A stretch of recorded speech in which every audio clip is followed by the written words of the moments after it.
Houston traded DeAndre Hopkins, maybe the best receiver in football and one of the best. There were some other things involved, but basically for David Johnson and his contract from Arizona. Are you surprised at what they got back, how little they got back in a lot of people's estimation? I was shocked. David Johnson, if he's healthy, he's a good football player, but Hopkins, he may be the best in the entire league. He wins games. You do whatever it takes to keep Hopkins, and you do whatever it takes to keep him happy.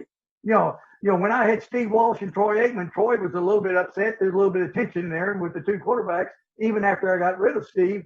Well, hey, I go to Troy's house, and I said, hey, you want to get an aquarium? I helped him set up an aquarium and got him into tropical fish. Break the ice.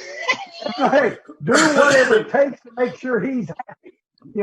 And really, O'Brien might have had a problem with Hopkins, but you pay him whatever it takes, and you make sure that you got a good relationship because he wins games. It's the old story, if you're in a team meeting and Bob falls asleep, you cut him. If Troy falls asleep, you get him a cup of coffee. Yeah, you tell him to wake up. Wake up and get him a cup of coffee. You are the great communicator. You didn't pick the phone up and call Troy and say, hey, look, I'm going to draft another quarterback with the supplemental draft in the first round. But don't worry, big guy. I'm going to move him later and get some picks for him. You didn't tell him that. Yeah, but still, there was a little bit of tension there. Yeah, you okay now? But O'Brien should have kept Hopkins. Somehow, some way. They had moved on from Johnson. It is a head scratcher. The only thing that I could possibly think of is that what was the number that he wanted? And Jimmy, I mean, there's got to be a ceiling to what you'll give. I mean, you can't upset the whole apple cart. You got to pay the quarterback.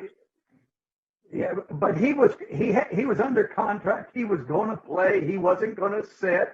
He might have had a little bit of hard feelings there early, but he would have been fine. Once you got into playing, you got into the season, you overcome that somehow, some way. He had 3 more years left on his contract just to be official. Yeah. I thought O'Brien. I don't know him, but I have not heard seriously a lot of great things about this guy. That's this head coach in Houston, and I thought that was one of the stupidest things you could do.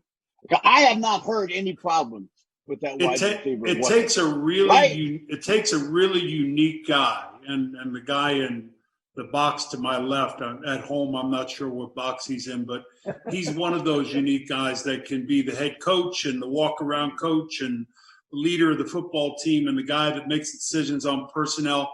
It's like Bill. It's like trying to be Bill. Bill, it's impossible to be Bill, because Bill is doing everything. He's making the trades. He's negotiating contracts. He's You're talking about Bill got a game plan. Bill Belichick. Yeah. Right. Yeah. What do you do? So what does O'Brien do now, Jimmy? Does he call in Deshaun Watson and say, hey, look, I'm going to get you another guy in the draft? That and this is a deep wide receiver draft. You think that impacted the decision? They're potentially 5 top first rounders, maybe 1 or 2 in the second round for sure. There's some good ones out there, but really, this guy is a Hall of Famer that's leaving. Hey, Terry, I don't care if there's 50 good ones. They're not going to be as good as Hopkins. I agree. No, he's a Hall of Famer. Yeah. This guy makes more great catches every week that are highlighted. He's an amazing receiver. For the best access, perspective, and personalities in all of sports, follow us at Fox Sports on Twitter, Facebook, Instagram, and YouTube.